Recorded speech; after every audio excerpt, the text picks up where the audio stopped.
भारत माता की जय।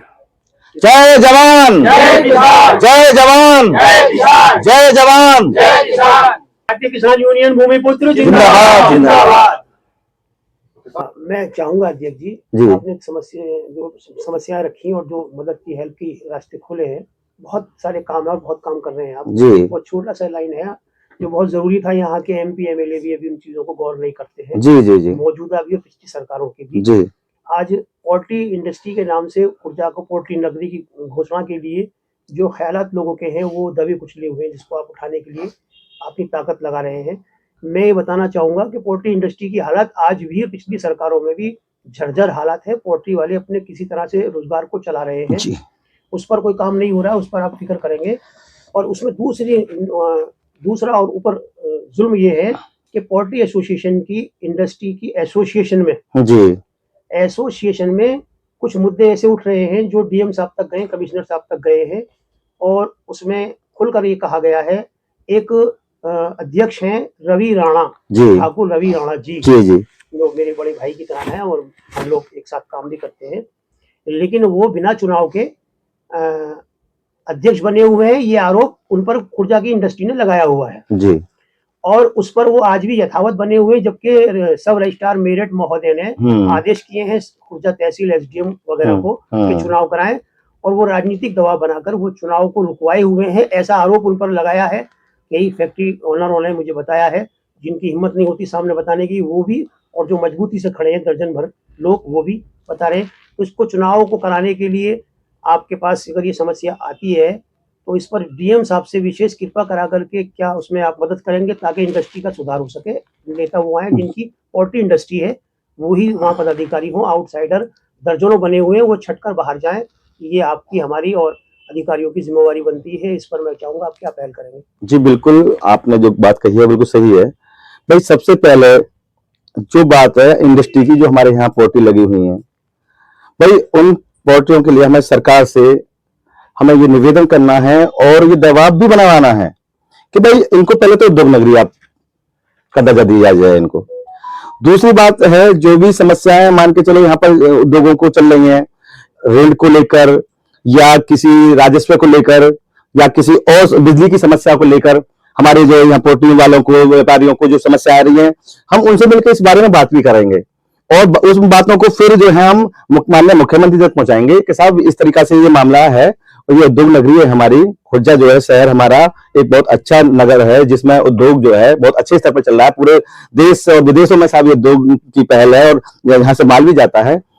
तो कोशिश ये रहेगी, बात रही चुनाव की, तो उसमें हम जो यहाँ के पोल्ट्री जो मालिक हैं, जो यहाँ के उद्योगपति हैं, व्यापारी हैं, उनसे मिलकर और उनके आवेदन पर हम पहले डीएम साहब से बात करेंगे, उसके बाद कमिश्नर साहब से बात करेंगे। अगर कहीं कोई फिर भी कोई समाधान नहीं होता है तो फिर हम 101% माननीय मुख्यमंत्री तक बात करेंगे, जाकर उन्हें ये बात बताएंगे साहब यहाँ इंडस्ट्री को लेकर, चुनाव को लेकर ये समस्या बनी हुई है साहब, इसको जो है आप सही कराने का काम करें। बहुत धन्यवाद।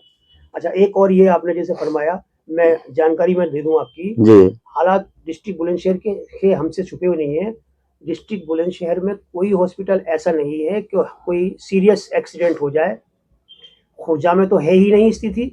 सीरियस एक्सीडेंट होने के बाद सीधा रेफर दिल्ली या मेरठ करने की बात की जाती है। यहाँ जटिया जी ने 99 बीघे का एक बड़ा हॉस्पिटल बनाया हुआ है। आज तक यहाँ के नेताओं ने उस हॉस्पिटल को मॉडिफाइड करने के लिए कोई काम नहीं किया है, जिसमें आज पहल काफी समाज सेविक संस्थाएं कर रही हैं। अब बढ़ चलकर पश्चिमी उत्तर प्रदेश उद्योग व्यापार मंडल की खुर्जा कमेटी ने पहल की है, उसमें डॉक्टरों से मिल रहे हैं। मैं समझ रहा हूँ कि खुर्जा के ही नहीं, खुर्जा डिस्ट्रिक्ट बुलंदशहर के सभी हॉस्पिटलों को मॉडिफाइड इस लेवल का कर दिया जाए कि सीरियस बीमारी या सीरियस एक्सीडेंट के लोगों को रेफर करने के लिए ना कहें। उसके लिए आप क्या कहना चाहेंगे, करना चाहेंगे? देखिए, बहुत अच्छी पहल है और मैं उनको धन्यवाद भी देना चाहूंगा जिन्होंने समाज के लिए, खुर्जा क्षेत्रवासियों के लिए इस समस्या के समाधान के लिए बात आगे रखी है।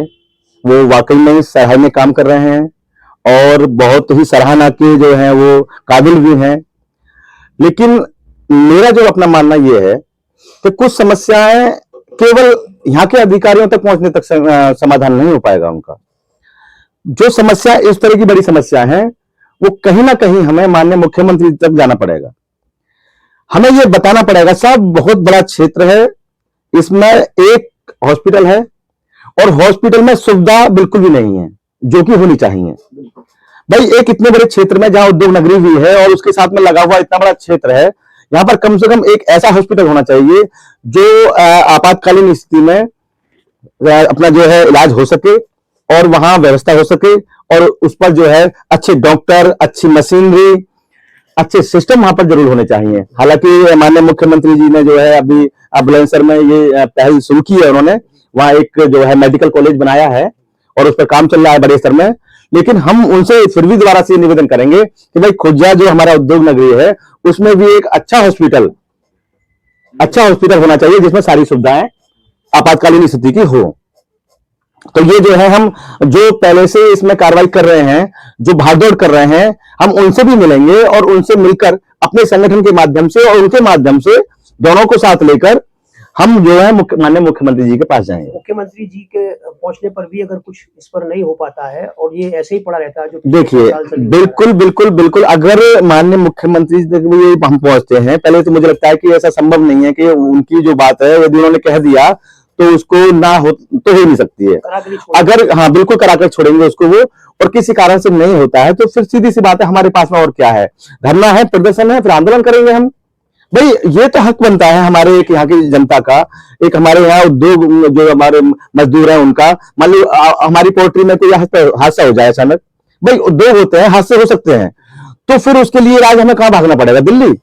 जब तक हम दिल्ली पहुंचेंगे तब तक हो सकता है कि हमारा सारा काम खराब हो जाए या बेचारे जो दुर्घटनाग्रस्त हुए हैं उनको मामला बेकार हो जाए। हालत यही है साहब, हालत तो यही इसके लिए यही है कि सर्वप्रथम और इसको प्राथमिकता पर, ऐसे नहीं कि हम इसे ऐसे ही, इसको प्राथमिकता पर माननीय मुख्यमंत्री जी से निवेदन करेंगे कि साहब इसको आप प्राथमिकता पर लें, क्योंकि ये उद्योग नगरी है, यहाँ पर लाखों मजदूर काम करते हैं, आए दिन उनके साथ में हादसे होते रहते हैं, उनके इलाज के लिए, उनकी उस आपातकालीन स्थिति के लिए कोई भी सुविधा यहाँ पर उत्पन्न है नहीं। हारकर वो दुर्घटना और ज्यादा हो जाती है क्योंकि यहाँ पर कोई उसका समाधान नहीं है, कोई इलाज नहीं है। इसलिए हम उनसे प्राथमिकता के तौर पे कहेंगे साहब इसे जो आप प्राथमिकता में लें और इसका जो सबसे पहले इस सिटी के बारे में और इस उद्योग नगरी के बारे में आप सही हॉस्पिटल की व्यवस्था कराएं। बहुत अच्छा साहब, धन्यवाद। ये हमारे ठाकुर धीरेन्द्र प्रताप सिंह जी, राष्ट्रीय अध्यक्ष भारतीय किसान यूनियन भूमिपुत्र के ख्यालात थे। और खुर्जा, चूँकि खुर्जा में बैठे हुए हैं इसलिए खुर्जा की छोटी सी समस्या पर आप अपने समर्थन को पूरे लगाकर तैयार बैठे हुए हैं। और सभी खुर्जा के व्यापारी, किसान, नेता, समाजसेवी सभी लोग इस दर्द में हैं कि उनको जिस वक्त कोई एक्सीडेंट होता है या हार्ट पेशेंट होता है, इमरजेंसी होता है, तो उनको सीधा सरकारी हॉस्पिटल भेजा जाता है। और सरकारी हॉस्पिटल जाने के बाद फिर वही लोग जो भेजते हैं जल्दबाजी में, फिर ये कहते हैं कि यहाँ से हटाओ, डॉक्टर यहाँ है ही नहीं, व्यवस्था पूरी तरह से ठप पड़ी हुई है। फिर उसको दिल्ली ले जाने में टाइम खराब किया जाता है, तो जिससे हादसे भी होते हैं और मौत भी होती है। समय से पहले हॉस्पिटल नहीं मिलता है और ट्रीटमेंट सही नहीं मिल पाता है। तो मैं, और आज हालात ये भी है कि अल्ट्रासाउंड जैसी मशीनें गवर्नमेंट ने जो लगाई हैं हॉस्पिटल में, वहाँ अल्ट्रासाउंड भी नहीं हो रहे हैं। और वहाँ की मैं नेगेटिव चीज़ों को आपके सामने नहीं रखना चाहूँगा। और मैं चाहूँगा कि किसान यूनियन और व्यापार मंडल, अदर्स और संस्थाएं भी मिलजुल कर इस संघर्ष को बिल्कुल मानवता के लिए जरूरी है। और इसी के साथ मैं यही बात को रोकूंगा। अपने SNL न्यूज चैनल से chief editor Ravi Ansari, cameraman Nadeem Shah के साथ।